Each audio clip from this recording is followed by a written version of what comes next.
शिक्षा वही थी आज भी वही है। खून का एक एक कतरा मेरे देश के काम आएगा।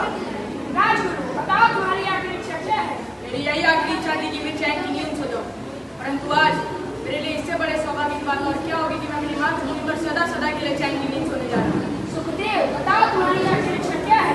मेरी आखिरी इच्छा यही है कि हम तीनों को आपस में गले मिलने दिया जाए। इन तीनों के हाथ खोल दिए जाए।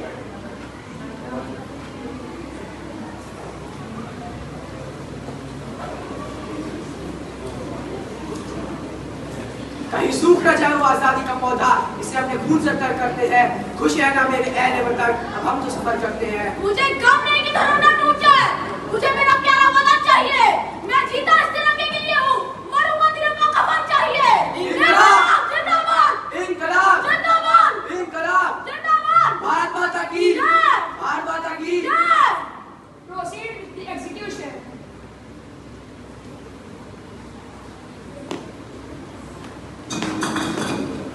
आज आजादी को पूरे 80 वर्ष पूर्ण हुए। फिर भी क्या हम वास्तव में आजाद हैं?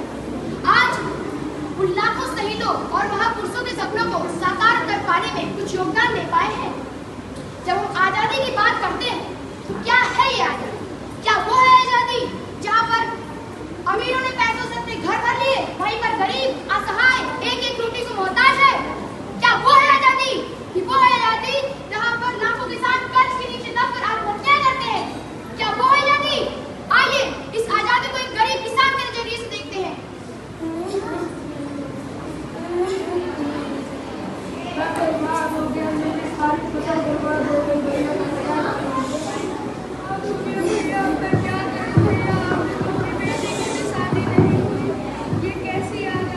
साहब, गरीब तो आज भी गुलाम है साहब, कुछ सरकारों पे और कुछ जमींदारों पे, दो रोटी की और दो बोटी की।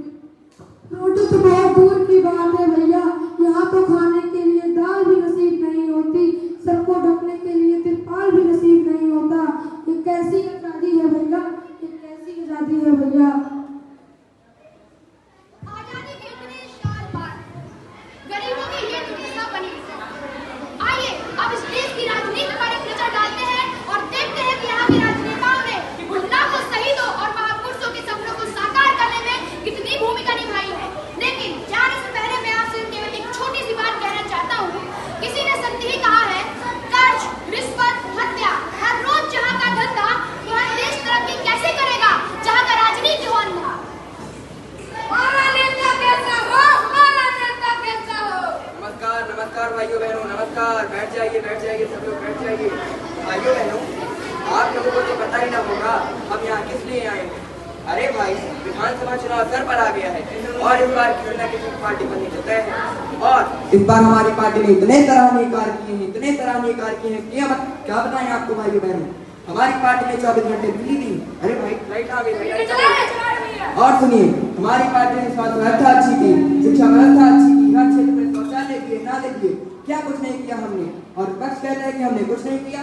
अरे भाई, हमका कोई हनुमान जी थोड़ी ना कि छाती चीर के दिखा दे। और सुनिए, हमने बच्चों से लेकर बूढ़ों तक को शिक्षा दी है।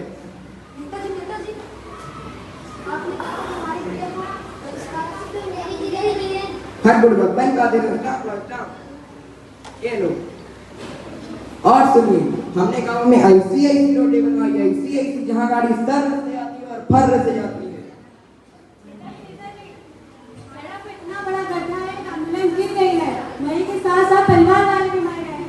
गांव वाले आ रहे हैं डंडा लेकर आपको। हट बुढ़, हमारा निशान है अंगूठा, उसी पे वोट दीजिएगा। चलते हैं। हमारा नेता कैसा हो, हमारा नेता कैसा हो। देखा भाइयों बहनों, यहाँ के राजनेताओं ने कितनी भूमिका निभाई है उन लाखों शहीदों और महापुरुषों के सपनों को साकार करने में। आइए अब देश की समस्याओं के बारे में आम आदमी क्या सोचता है उसको उसी समझते हैं।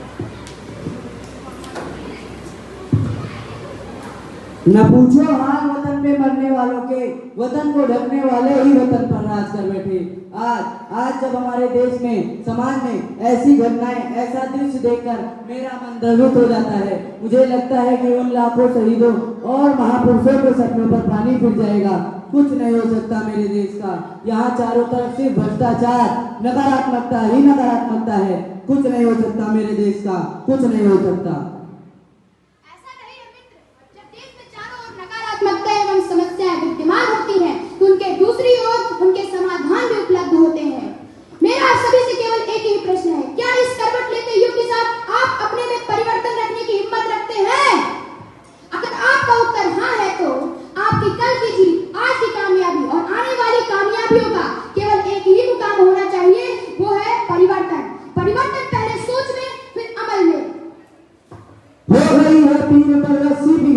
चाहिए, हो गई है पीर पर्वत सी पिघलनी चाहिए, इस हिमालय से कोई गंगा निकलनी चाहिए। मेरे सीने में नहीं तो तेरे सीने में कहीं, हो कहीं भी आग लेकिन आग जलनी चाहिए, हो कहीं भी आग लेकिन आग जलनी चाहिए।